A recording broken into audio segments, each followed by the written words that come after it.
kita diterpa di bulan Ramadan, kita suruh siang di siang harinya, plus tilawah, plus sedekah, plus zikir, plus doa.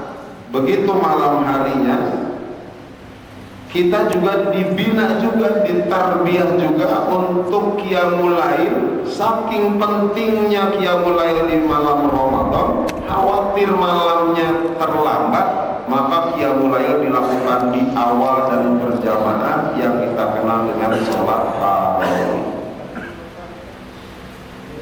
Saat qiyamul lail, saat tarawih berjamaah diselingi dengan doa bersama, banyak sholawat dan banyak doa yang diulang-ulang, diantaranya Allahumma inna nas'aluka ridhaka wal jannah wa na'udzubika min syakhatika wan nar.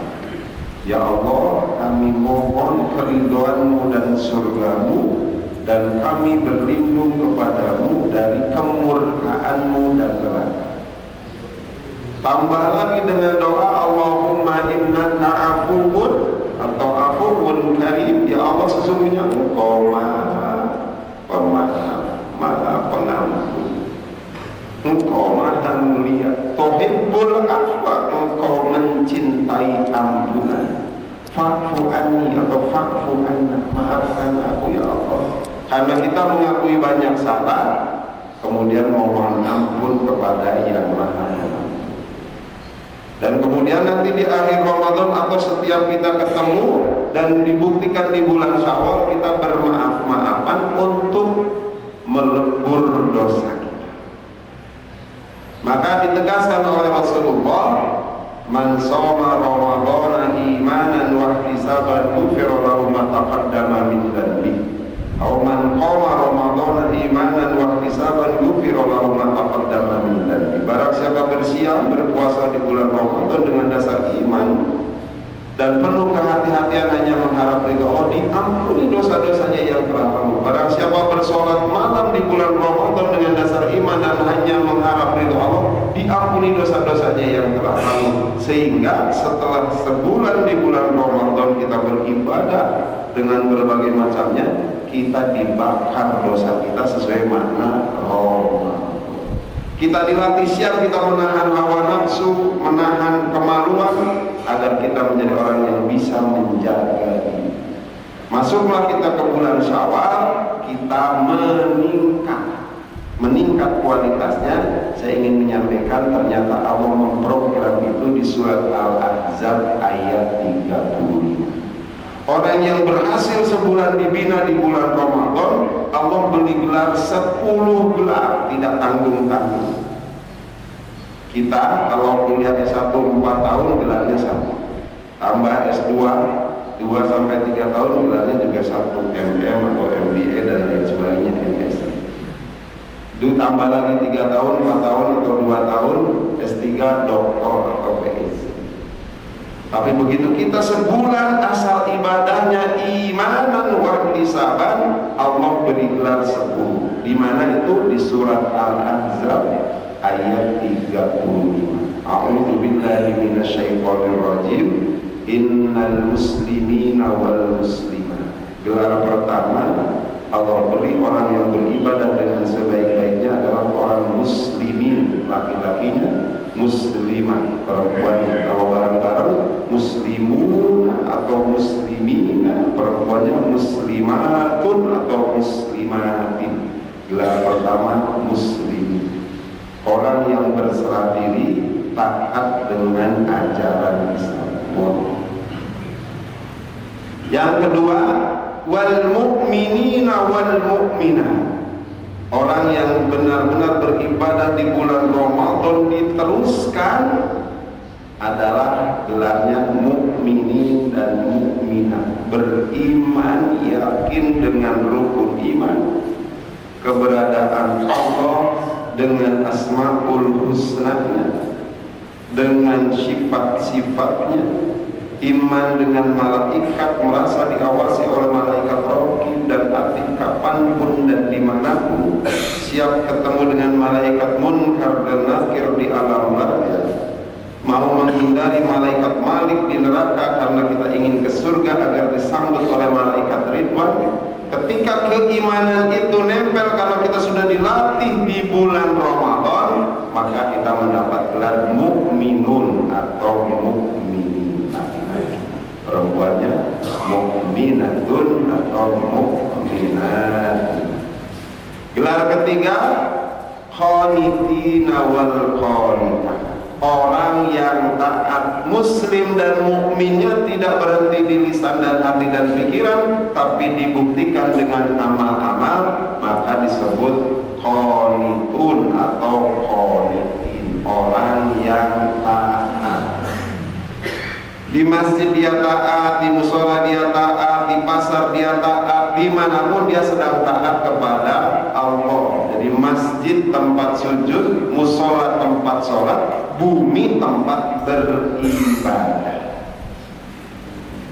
Gelar keempat shodiqina was-shodiqah, orang yang benar, membenarkan apa yang ada dalam Al-Quran, membenarkan apa yang ada dalam sunnah, membenarkan apa yang Allah takdirkan, maka disebut shodiqin. Gelar kelima sobirin dan sobiro, orang yang sabar, orang yang kuat, komitmen, konsisten, termasuk mengaktifkan subuh keliling madal hayat, sepanjang hidup itu sabar. Karena sabar itu kata Imam Ghazali ada tiga hal. Sabar fil ta'at, sabar dalam ketaatan, bagaimanapun keadaannya aku sabar tetap taat kepada Allah dan Rasul.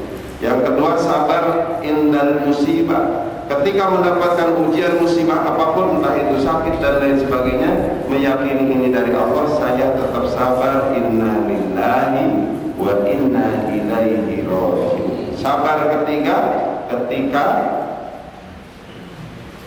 menghadapi kemaksiatan, dia komitmen untuk menolaknya dan untuk menyingkirkannya. Maka kata Imam Al-Ghazali, kalau sabar dimiliki dengan tiga hal tadi, tetap taat, tetap sabar ketika diuji, tetap sabar menyingkirkan kemaksiatan, maka Allah berikan dua nikmat besar sesuai dengan hadis. Kalau orang ditimpa sesuatu itu tapi dia bersabar, dosanya dihapus dan derajatnya. Ternyata Allah abadikan di surat Al-Ahzab ayat 35, orang tersebut dapat gelar sobirin dan sobiro, orang yang bersabar. Gelar keenam, taatnya, sabarnya, benarnya diikuti dengan hati, hanya mengharap ridha Allah, disebut khosyi'un atau khosyi'in. Gelar ke-7 mutasaddiqin, orang yang terbiasa bersedekah. Di bulan Ramadan kita sedekah dengan buka bersama, sedekah dengan memberi yang lain, sedekah dengan mengisi kotak infak, sedekah dengan memberi yatim, sedekah wajib dengan berzakat fitrah. Itu agar kita mendapat gelar mutasaddiqin, orang yang terbiasa bersedekah. Gelar ke-8 sho'imin dan sho'imat, orang yang terbiasa berpuasa. Sebulan penuh kita berpuasa, dapat gelar sho'imin, dan Allah lewat Rasulnya agar abadi sho'imin kita dikasih sarana puasa Syawal, dikasih sarana puasa 13, 14, 15 setiap bulan, dikasih sarana puasa Senin dan Kamis, nanti bulan Zulhijjah ada puasa Tarwiyah dan puasa Arafah dan selanjutnya, agar kita dapat gelar sho'imin dan sho'imah. Nah, sho'imah itu gelarnya ada, orang yang puasa perempuan. Gelar ke-8 hafidina furujahum, ke-9 orang yang menjaga kemaluannya, menjaga syahwatnya. Gelar ke-10 dzakirinallaha katsira, orang yang banyak mengingat Allah, mau tidur mengingat Allah dengan doanya, bangun tidur mengingat Allah dengan doanya, mau masuk kamar mandi pun ingat Allah, dia mohon berlindung dari gangguan jin di kamar mandi, keluar kamar mandi pun mengingat Allah. Alhamdulillahilladzi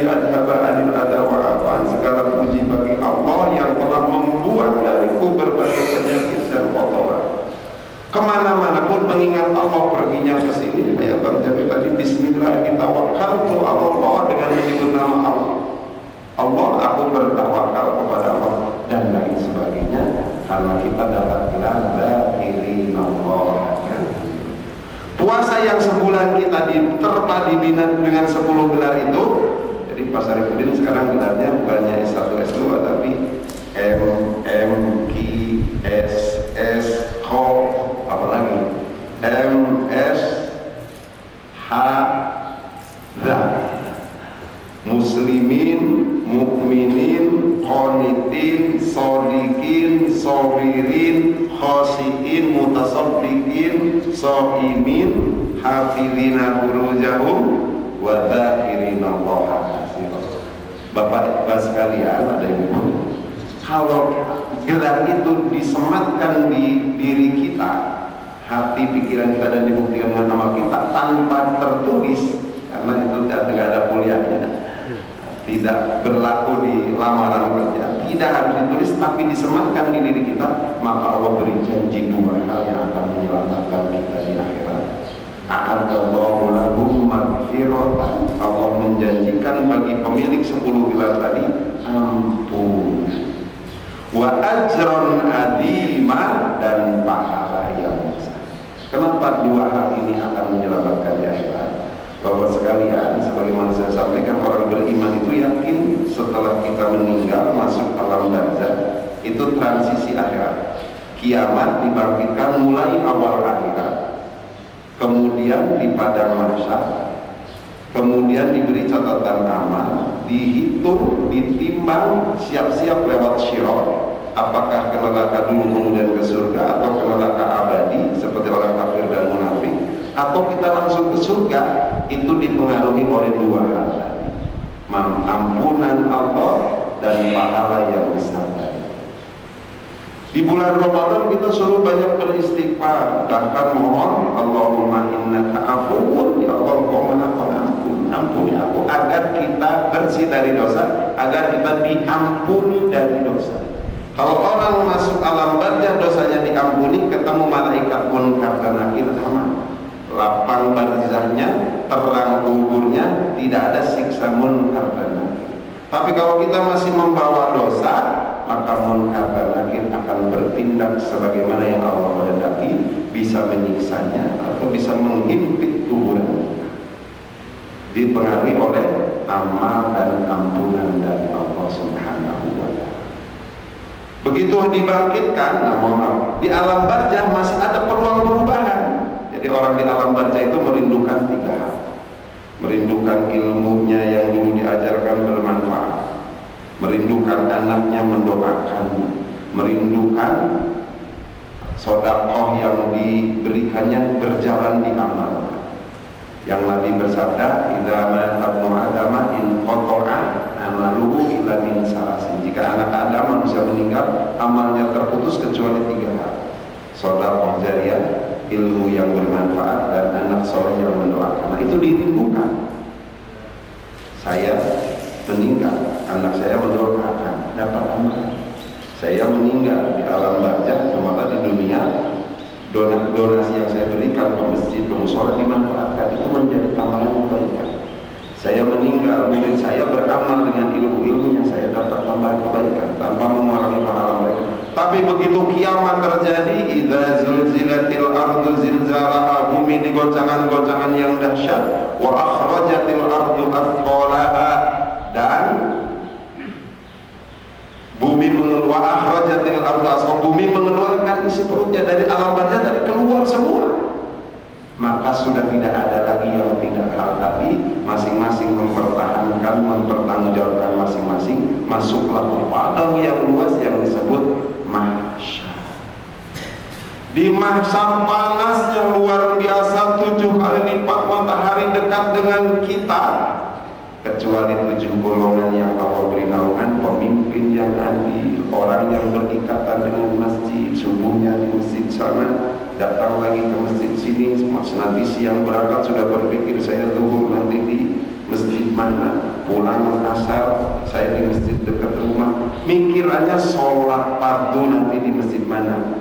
Dalam bahasa Nabi, mu'allakun bil masajid, orang yang hatinya beriman di padang mahsyar akan dapat naungan dari Allah.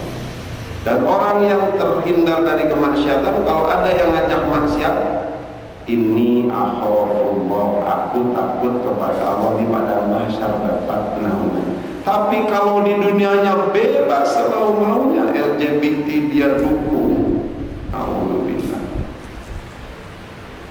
Ada prostitusi dibiarkan, alhamdulillah.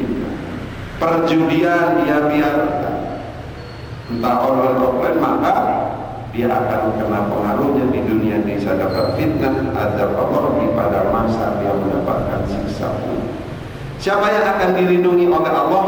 Yang memiliki 10 gelar tadi, di padang mahsyar dia akan nyaman. Berapa lama di padang mahsyar? Surat Al-Ma'arij ayat keempat. Fi yaumin kana miqdaruhu khamsina alfasana.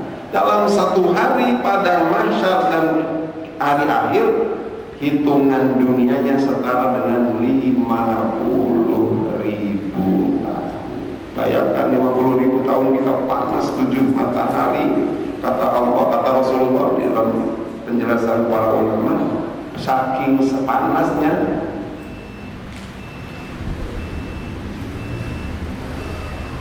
Berapa menit lagi Kang Mus? 10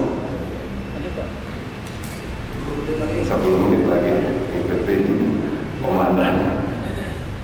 50.000 tahun kena panas matahari 7 kali lipat, maka yang semakin banyak dosa dia berkeringat, keringatnya sampai mata kaki. Ada yang banjir keringat sampai lutut, sampai perut, bahkan naudzubillah sampai leher. Tapi yang mendapat ampunan dari Allah, banyak ibadahnya, dia mendapatkan naungan dan teduh serta nyaman. 50 tahun nyaman, diberi catatan aman. Fa'amma man utiya kitabahu bi yaminih, siapa yang diberi catatan dengan tangan kanannya, fasawfa yuhasabu hisaban yasira, dia dihisab dengan hisaban yang mudah, wa yanqalibu ila ahlihi masrura, dia dikumpulkan bersama keluarganya dalam keadaan bahagia.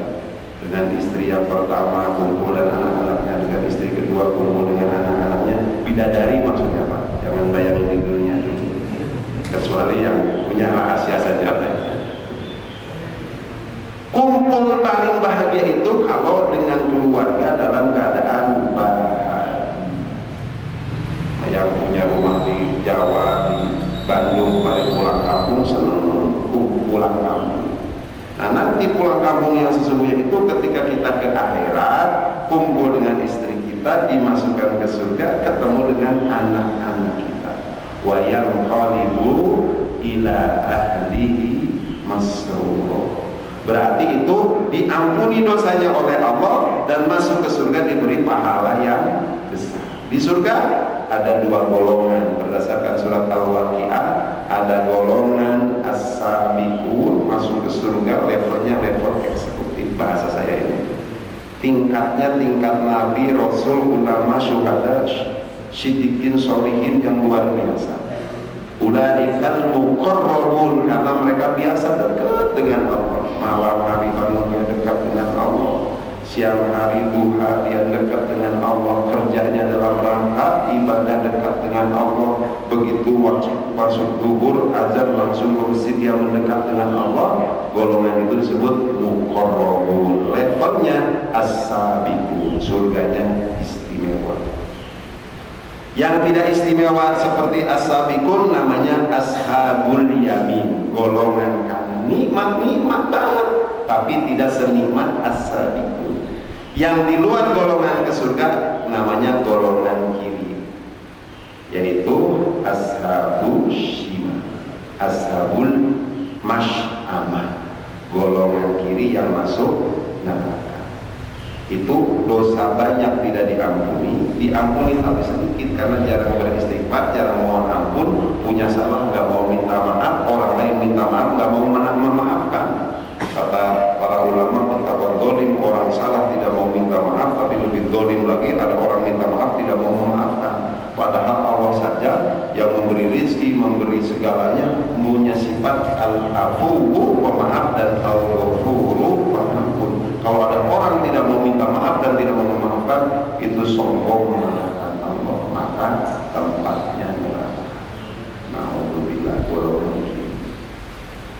Kembali lagi di padang mahsyar dan timbang amal, diserahkan catatan amal, yang kanan selamat ke surga, yang tidak selamat masih banyak dosanya, amalnya sedikit. Fa'amaman utiya kitabahu wara'adh. Ada orang yang diberi catatan amal di belakang punggungnya. Maksudnya apa? Harusnya dia terima dengan nyaman tangan kiri, tapi malu. Kayak anak sekolah kalau diberi rapotnya jelek, pasti dia langsung pulang sembunyikan di lemarinya. Kenapa? Malu. Nah, orang yang malu nanti di padang mahsyar, setelah di padang mahsyar menerima catatan amal karena buruknya, dia sembunyikan tangannya di belakang punggungnya. Tapi tiap orang harus bertanggung jawab dengan amalnya, maka diberikan catatan amal wara'adh di belakang punggungnya. Apa yang terjadi? Fasawfa yad'u thubura. Kemudian dia berteriak, ya Allah, celaka aku ya Allah, karena banyak dosa, sedikit amal. Begitu amal pun ria, begitu amal pun ujung-ujungnya ada tujuan dunia, tidak ikhlas, maka celaka aku ya Allah. Konsekuensinya dia harus lewat sirat. Setelah ditimbang, diperhitungkan banyak dosa, dia lewat sirat, dia terjun dulu ke neraka. Kalau orang beriman tapi fasik karena banyak dosanya, setelah bersih dari dosa dia bisa ke surga. Tapi kalau tidak ada iman karena dia kafir atau munafik, khalidina finnar, dia abadi di neraka. Yang selamat, yang dapat ampunan dan pahala yang besar, itu di surat Al-Ahzab ayat 35, maghfiratan wa ajran azima. Apa hikmahnya? Banyak orang mohon ampun kepada Allah dengan menyadari kesalahan dan kehilapan kita, banyak minta maaf kepada sesama, dan ikhlas sekarang beribadah, beramal soleh agar Allah berikan pahala yang besar bagi kita. Terakhir 2 menit lagi, materi kedua tadi 2 menit, karena tadi sudah disampaikan, yaitu pengulangan di dalam Al-Quran tentang akhirat. Karena itu gaib, kita belum pernah mengalami, agar kita ingat, karena Al-Quran itu artikel pelajaran peringatan. Allah ulang-ulang sampai 10 surat. Ada surat Al-Waqi'ah, kejadian kiamat, digambarkan wa kuntum azwajan salasa, kalian terbagi 3 golongan. Fa ashabul maimanah, golongan kanan diselamat ke surga. Wa ashabul mas'amah, golongan kiri yang ke neraka. Wasabiqun, golongan as-sabiqun, ke surganya istimewa. Itu agar kita mempersiapkan dengan mohon ampunan kepada Allah, minta maaf kepada sesama, banyak beribadah, harapannya as-sabiqun. Kalaupun tidak, minimal ashabul yamin, ashabul maimanah. Jangan sampai ashabul mas'amah. Diulang lagi oleh Allah tentang kiamat dan akhirat. Ada surat Al-Haqqah, surat 69, surat tentang benar-benar terjadinya kiamat. Ada surat Al-Qiyamah, surat 75. Ada surat Al-Insyiqaq, langit pecah belah hancur. Ada surat At-Takwir, matahari digulung. Ada surat Al-Infitar, ada surat Al-Zalzal, ada surat Al-Qari'ah. Semuanya menceritakan kiamat, diulang-ulang dengan bahasa dan penjelasan yang agak berbeda, agar kita ingat selalu dan mempersiapkan itu. Maka kata Nabi, orang cerdas adalah orang yang banyak mengingat kematian dan mempersiapkan kehidupan sesudahnya. Bagaimana agar kita bahagia di alam barzah, bagaimana agar kita selamat ketika dibangkitkan saat kiamat, bagaimana kita mendapat kenaungan di padang mahsyar, bagaimana catatan kita diberikan di tangan kanan, bagaimana kita lewat syirat dengan selamat dan Allah masukkan ke surga. Mudah-mudahan Allah berhidayah kepada kita dengan banyak berinteraksi dengan Al-Quran, selain mengaktifkan subuh keliling, terus di rumah kita, di majelis taklim kita buka tadabbur Al-Quran agar Al-Quran menjadi program hidup kita, dan itu orang bertakwa yang Allah sediakan surga. Aku qouli hadza wa yaqul sawaban wa min Allah wa yaqul qatan wa bihi wa minasyaiton. Ini yang bisa saya sampaikan, yang baik dan benar dari Allah dan Rasul. Bila salah kekurangan pribadi, saya mohon maaf yang sebesar-besarnya. Insyaallah Pak Haji Ali, selama saya luang saya akan hadir di sini. Tapi memang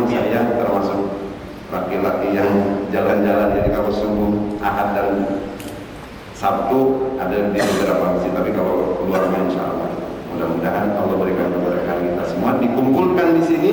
Dan